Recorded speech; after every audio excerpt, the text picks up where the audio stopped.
Kini, teknologi bukan hanya mempermudah hidupnya, tetapi juga menjadi awal dari teror yang tak terduga. Begini kisah lengkapnya, di sebuah kampung kecil di pinggiran kota, terdapat sebuah warung kopi yang terkenal bukan hanya karena minuman kopinya, tetapi karena wifi gratis yang sangat cepat. Warung itu bernama Kopi Tepi Hutan karena lokasinya tepat di dekat hutan lebat yang jarang dijamah manusia. Namun, ada satu hal aneh tentang wifi di tempat itu. Para pelanggan sering melaporkan kejadian aneh setelah menggunakan jaringan wifi gratis tersebut. Beberapa orang mengaku mendengar suara-suara berbisik, sementara yang lain mengaku merasa diikuti oleh sesuatu saat pulang. Tidak ada yang tahu bahwa wifi itu sebenarnya dijaga oleh jin bernama Rashid, makhluk yang terperangkap di dunia manusia karena keserakahannya di masa lalu. Dulu, Rashid adalah jin yang suka mengintai manusia untuk mendapatkan hiburan. Namun, ia terlalu sering mengganggu kehidupan manusia hingga dihukum oleh sesepuhnya untuk menjaga jaringan. Wifi di warung kopi itu sebagai penebusan dosa. Malam yang mencekam. Pada suatu malam, Andi, seorang mahasiswa, datang ke Kopi Tepi Hutan untuk menyelesaikan tugas kuliahnya.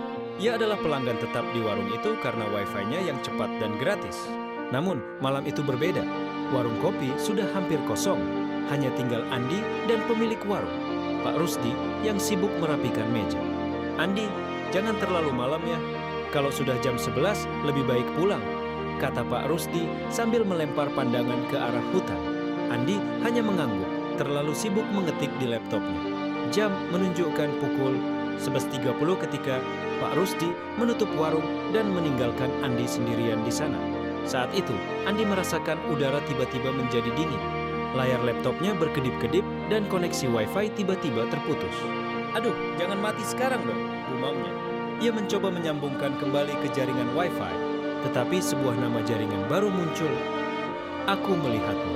Andi merasa bulu kuduknya berdiri. Ia mencoba mengabaikannya dan kembali bekerja, tetapi suara berbisik mulai terdengar dari arah hutan. Pertemuan dengan Rashid, tiba-tiba lampu di warung mati. Dalam gelap, Andi melihat sosok berbayang berdiri di sudut ruangan. Sosok itu tinggi dengan mata merah menyala dan tubuhnya diliputi kabut hitam pekat. "Berani sekali kau menggunakan wifi-ku tanpa izin." Suara berat dan serak itu menggema di ruangan. Andi terkejut dan mencoba lari, tetapi pintu warung terkunci rapat. Sosok itu mendekat dan Andi bisa merasakan hawa dingin menusuk tulangnya. "Maaf, saya tidak tahu ini milik siapa," kata Andi dengan suara gemetar. Rashid tertawa. Suaranya seperti gemuruh petir. "Aku adalah penjaga wifi ini. Setiap kali seseorang menggunakan wifi tanpa rasa hormat, aku akan menagih mereka. Kau ingin selamat? Kau harus menjawab teka-tekiku." Teka-teki maut. Andi mengangguk, meskipun ia tidak tahu apakah itu keputusan yang tepat. Rashid mulai mengajukan teka-teki. "Aku tidak punya kaki, tapi aku bisa berlari. Aku tidak punya mulut, tapi aku bisa berbicara. Apa aku?" Andi berpikir keras. Jika ia salah menjawab, nyawanya mungkin akan melayang. Akhirnya, ia menjawab, "Angin." Rashid tersenyum tipis. "Kau pintar.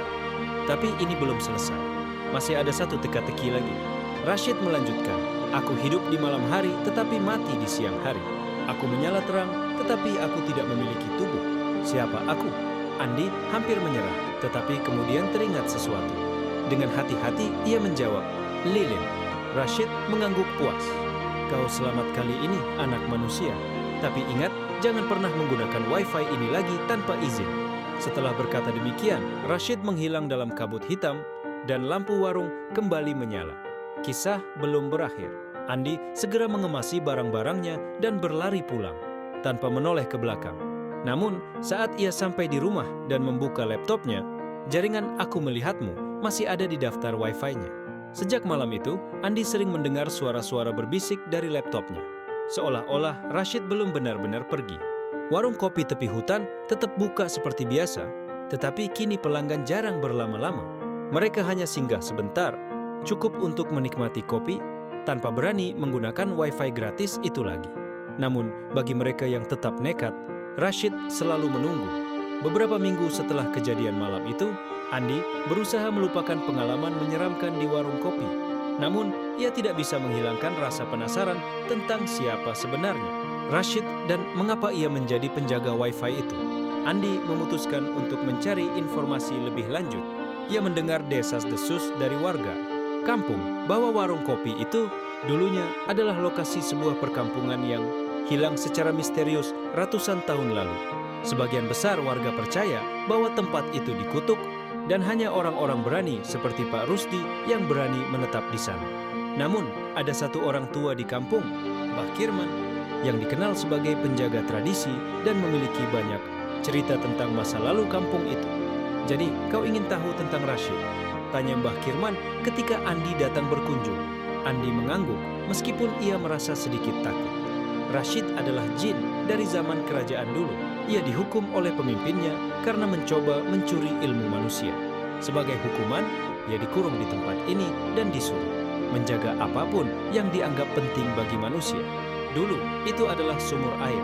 Sekarang, teknologi seperti Wi-Fi. Mbah Kirman memperingatkan Andi untuk tidak kembali ke warung kopi itu, tetapi rasa penasaran Andi semakin besar.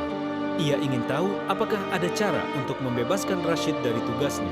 Malam kedua di warung, meski sudah diperingatkan, Andi kembali ke warung kopi itu pada suatu malam. Kali ini, ia membawa perlengkapan ritual yang diberikan oleh Mbah Kirman, termasuk sesajen dan doa untuk melindungi dirinya dari serangan makhluk halus. Warung itu sepi seperti biasanya menjelang tengah malam. Setelah memesan secangkir kopi, Andi mulai membuka laptopnya dan dengan sengaja menyambung ke jaringan Wi-Fi. Aku melihatmu. Tidak butuh waktu lama sebelum angin dingin berhembus kencang di dalam warung. Lampu kembali padam dan suara berat Rashid bergema di ruangan. Kau lagi. Berani sekali kau kembali, anak manusia. Rashid muncul dari sudut ruangan, tubuhnya lebih besar dan auranya lebih menakutkan daripada sebelumnya. Andi mencoba menguasai dirinya. Aku tidak datang untuk melawanmu, Rashid. Aku ingin membantumu. Rashid tampak terkejut. Membantuku? Apa maksudmu? Andi menunjukkan perlengkapan ritual yang ia bawa. Aku tahu kau dikutuk untuk menjaga tempat ini. Tetapi aku ingin mencoba membebaskanmu dari hukuman itu. Asal kau mau menjawab pertanyaanku dengan jujur. Rashid tertawa dingin. Manusia sombong. Kau pikir kau bisa mengubah takdirku? Andi menggeleng. Aku hanya ingin mencoba. Tapi pertama, aku ingin tahu, mengapa kau memilih untuk menjaga Wi-Fi ini? Pengakuan Rashid. Rashid mulai bercerita dengan suara yang lebih tenang, seolah-olah ada beban yang ia lepaskan. Zaman ini, manusia lebih menghargai teknologi daripada hal-hal lain. Wi-Fi adalah hal yang paling sering kalian cari, bahkan lebih dari air atau makanan. Aku tidak punya pilihan selain menyesuaikan diri dengan keinginan manusia. Setiap kali kalian menggunakan Wi-Fi ini, aku merasakan energi kalian. Itulah caraku bertahan. Andi merasa iba, tetapi ia juga memahami bahaya dari keberadaan Rashid. Jika jin itu terus bergantung pada energi manusia, ia bisa menjadi semakin kuat dan sulit dikendalikan. Ada cara untuk membebaskanmu, kata Andi, tapi kau harus melepaskan kebencianmu pada manusia dan bersumpah tidak akan mengganggu mereka lagi. Rashid terdiam lama. Kabut hitam di sekitarnya mulai memudar, seolah-olah ia sedang berpikir keras. Ritual pembebasan. Andi memulai ritual dengan membaca doa-doa yang diajarkan oleh Mbah Kirman. Ia menyalakan lilin dan meletakkan sesajen di tengah meja. Rashid mengamati dengan penuh curiga, tetapi ia tidak menghentikan Andi. Ketika doa terakhir dibacakan, angin kencang berhembus, dan tubuh Rashid mulai bersinar. Ia menjerit, tetapi tidak dengan suara kesakitan, melainkan kelegaan. Aku bebas, kata Rashid perlahan. Sosoknya berubah menjadi bayangan transparan, dan matanya yang merah menyala kini tampak damai. Terima kasih, anak manusia. Kau memberiku kesempatan untuk memperbaiki kesalahanku. Sebelum menghilang sepenuhnya, Rashid memberikan sebuah pesan. Warung ini kini aman, tetapi ingatlah, selalu gunakan apa yang kau miliki dengan bijak. Jangan biarkan teknologi menguasai hidupmu. Setelah kejadian itu, warung kopi tepi hutan tetap menjadi tempat favorit warga. Tetapi Wi-Fi-nya tidak lagi terasa mistis. Banyak yang mengatakan koneksinya masih cepat, tetapi tidak ada lagi gangguan aneh atau suara-suara menyeramkan. Andi merasa lega, tetapi ia tahu bahwa ia telah belajar sesuatu yang berharga. Teknologi memang memudahkan hidup, tetapi ada kekuatan lain di dunia ini yang tidak boleh diabaikan. Dan di suatu tempat di hutan, Rashid mungkin sedang memulai kehidupan barunya, bebas dari kutukan, dan mungkin lebih bijak dari sebelumnya. Beberapa minggu berlalu setelah ritual pembebasan Rashid. Andi merasa lega karena berhasil membantu jin itu dan mengembalikan suasana damai di warung kopi tepi hutan. Ia pun kembali menjalani hari-harinya seperti biasa, merasa semuanya sudah selesai. Namun, suatu malam saat Andi sedang bekerja di kamar kosnya, ia mendapati sesuatu yang aneh di laptopnya. Sebuah jaringan Wi-Fi asing muncul di daftar koneksi. Aku masih melihatmu. Andi tertegun. Tubuhnya langsung merinding. Ia menghapus nama jaringan itu dari daftar Wi-Fi, tetapi nama itu terus muncul kembali. Bahkan setelah ia mematikan laptopnya. Ini tidak mungkin. Rashid sudah pergi, gumamnya mencoba meyakinkan diri. Namun, suara berbisik tiba-tiba terdengar dari balik pintu kamarnya. Andi menoleh, dan saat itulah ia mendengar sesuatu yang membuat darahnya membeku. Terima kasih sudah membebaskanku, tapi kau melupakan sesuatu. Aku tidak pernah berkata akan meninggalkanmu. Teror di kamar kos. Lampu di kamar Andi mendadak berkedip-kedip, lalu padam total. Dalam gelap, ia melihat bayangan tinggi berdiri di sudut ruangan, jauh lebih besar dari Rashid yang pernah ia temui sebelumnya. Sosok itu memiliki wajah yang berubah-ubah, seperti kumpulan wajah-wajah manusia yang tersiksa bercampur menjadi satu. Aku bukan Rashid, suara itu berbisik dengan nada rendah yang menusuk telinga. Aku adalah apa yang kau bangkitkan saat kau membebaskannya. Andi mulai menyadari kesalahannya. Ritual yang ia lakukan mungkin memang membebaskan Rashid, tetapi tanpa disadari, ia telah membuka portal bagi entitas yang jauh lebih kuat dan berbahaya. Kau menggunakan teknologi untuk menyentuh sesuatu yang tidak kau pahami. Lanjut sosok itu. Dan sekarang kau akan membayar harganya. Andi mencoba melarikan diri, tetapi pintu kamar terkunci. Laptopnya menyala sendiri, dan layar penuh dengan simbol-simbol aneh yang tidak bisa ia pahami.